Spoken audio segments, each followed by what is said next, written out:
Welcome to the Charter Oak Chess Club's YouTube channel, and in today's video we're going through our very first Bobby Fischer game. This game was played in 1960 in New York City, and that means that Bobby Fischer was only 16 years old when he put on this masterclass. Enjoy. Alright, so the game starts out with pawn to e4, best by test, knight to f6, and we have the Alekhines defense, and Fischer goes after the knight. And we get a normal structure, and then from here, pawn to d6 is the way to go. You want to break down that center immediately. There is a game played by Reuben Fine where Reuben Fine decides to play knight to c6 to see if he can get away with it. And unfortunately, this is going to lead to losing a knight. So we're just going to kick those knights in the center, and black temporarily wins a pawn. But after pawn to c5, the knight has to move to the only space where it won't get taken, which is c4. Now pawn to pawn to f4, and we're attacking this knight here and this knight here, so one of these knights is going to fall. So if you're going to play a hyper-modern opening, make sure you know exactly what to play, because you're breaking a lot of opening rules, right? So from here, you want to break down the center immediately. So Fischer plays c4, and what we get in these types of games is kind of like a queen's gambit structure for white. So we have d4, c4, and we're going to play bishop to d3 so that we can move our knight onto e2, and that's a lot better than playing knight to f3, where this bishop would come to pin the knight to the queen, taking away a defender from the center of the board. We're probably going to have to play something like bishop to e2 to break the pin later on in the game. So playing the knight to e2 makes a lot more sense. Everything's pretty normal, castle, castle, and now if you're playing here as black, you want to grab the center. So pawn to e5 makes the most sense. And white pushes with pawn to d5. The knights go back, and this is our structure, and the only weakness is that d6 pawn, right? That's a backwards pawn. And so Fischer is going to go after that immediately with knight to e4. And after this, his opponent plays knight to f5, which defends the pawn temporarily. It also threatens to take the dark squared bishop. Do not get greedy and say, wait a minute, this is just like a King's Indian defense, right? Why can't we push pawn to f5? And there's a few reasons. One, you can't push f5 because there's no pawn to e4 on the board, so we don't have this locked pawn chain. So by doing this, it's a little risky for this king, which is going to break its castle in order to attack. Secondly, when knight takes the pawn, the idea is that there's this discovered attack on the rook and the bishop, so black is going to win some material here. But it doesn't really matter. I'm going to just play bishop to c2. We could also play knight to f4 as well, going immediately for that outpost. And then if black were to decide to take the rook here on a1, yes, black is up material. They have a rook for a bishop and a pawn. However, this knight is on an outpost, and it can trade for this light squared bishop. If we get that light squared bishop off the board, I can move my knight to e6, where it'll have an amazing outpost threatening checkmate. I can also move this bishop right here to attack the rook and also threaten checkmate. So the dark squares are really weak here. All the pawns have been pushed on the castle, and we can just break them down using our pawns. We can even sacrifice. So there's a lot of positional weaknesses here that are going to lead to tactics. So f5 really isn't a possibility. You have to defend that pawn somehow. Maybe something like queen to c7 is fine, but knight to f5 is a good try. So attacking the bishop moves away, forces black to play f6, and then goes back. And now white is threatening to play g4. Black can no longer take. So after g4, knight would go back, and then we'd pick up the pawn on d6. So again, we need something to defend. One great way to defend is move the queen to c7, or even queen to e7, where the knight can go back to h6. But instead, knight to c5 was played. And this does defend the pawn, because after capture, it is still even material. However, Fischer gets a passed pawn on the board, and that's what this game is all about. But in order to use it, he has to get rid of the knight, which is currently going to go play knight to d6, get a great outpost, and stop white from pushing up the board. So in order to do this, we have to give up the bishop. And when we do this, we have a bishop pair versus a passed pawn. So each player is happy for their own reasons. But Fischer is going to prove that the passed pawn is going to be more effective because currently nothing is really stopping it. And that dark squared bishop is behind two pawns. So that's a bad bishop right now.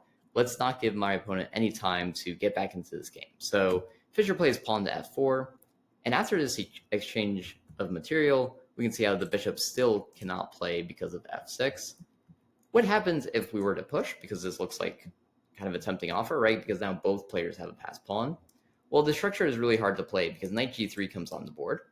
And after knight g3, if you were to play something like queen to e7, we would just take, and then we can stop this pawn from getting pushed up the board. We can go after his pawn on f5, and most importantly, the dark squared bishop is never going to move in this game, so that's a real big problem.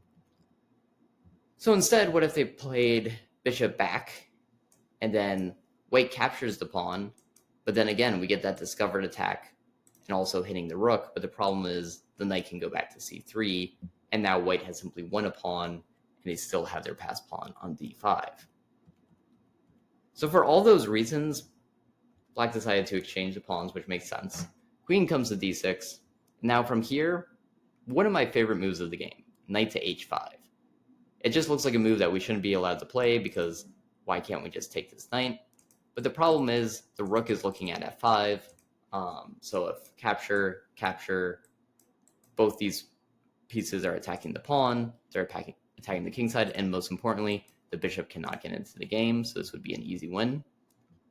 So instead, rook a to e8, and we exchange that dark squared bishop off the board before it's able to become a very valuable piece. Again, is there anything else that we can play? Can we play something like bishop to h8, trying to keep that in the game? And the answer is yes, we could try this, but we can continue to break down the castle if we wanted with a sacrifice. But easier is just play knight to g3, hit the bishop.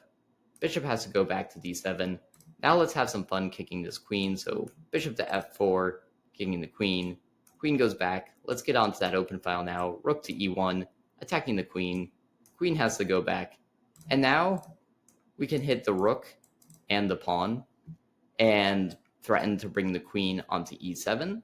So there's a lot of things going on here. And no matter what happens, black is going to lose a pawn.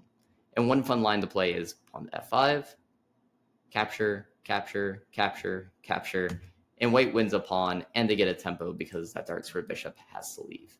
There's a bunch of other lines as well, but for all those reasons, rook to a8 and just giving up the bishop that isn't contributing to the game anyways is the best move for black. So that's what was played. Bishop goes after the queen. We have a quick tactical idea. Rook to f7 is a great way to get out of it because then the rook can move to e7 and fight for the open file. And now from here, we have an exchange. And now h3. And this is a very little move, and we're thinking, what's Fischer going for? He's trying to get like an escape square, but he already has an escape square. Why h3? Well, h3 is the only winning move. Anything else immediately draws. And the idea is that we're going to push g4, hit the bishop, and let this rook get into the game on the f file when we need to. So queen to e4. Queen cannot come to e2, which looks a lot nicer because then queen takes. And it looks like this rook is on the second rank, just like that Capablanca game that we looked at. This looks completely winning for black. But after pawn to g4, the bishop is in big trouble. And if it tries to go for a counterattack, then the rook takes and there's a forced mate on the back rank. So for all those reasons, queen to e4 makes a lot more sense. Queen to f2, and the idea is you have to put some pressure on this pawn and get closer to your king. You can't simply play pawn to g4 because black can sacrifice the bishop, and in this position, it's going to be either a perpetual check, or if white messes it up and tries to, move king to h2, for example, then we're going to have rook to e2, and we are going to win this game as black. So there's a lot of ways to go wrong here. So you'd have to go and play perfectly and find the perpetual check. So for all those reasons, Fischer plays queen to f2. Queen goes back, and now we can finally make use of the passed pawn. So g4 hits the bishop, bishop hits the rook, rook hits the bishop goes back, pawn to d6, bishop attacks queen, pawn to d7, rook goes back, queen goes after the bishop, and from here, the bishop can't move because we'll play queen to e8. So instead, they simply exchange, and the bishop goes to c7, and black resigns. And the idea is either you're going to have to take the pawn and lose your rook, or you're going to have to take the pawn and lose the rook.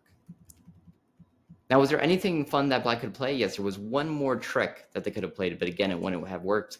But queen takes on h3 is a great move. And the idea is you can take the bishop, but now there's this fork. And it actually looks like white is going to lose this game because after take, we have two pieces hitting the pawn on d7. Unfortunately, after this, white has a great move. queen to e6 check, and they can continue to get tempo. The king goes to the corner, we get a tempo with check, and we pick up the rook.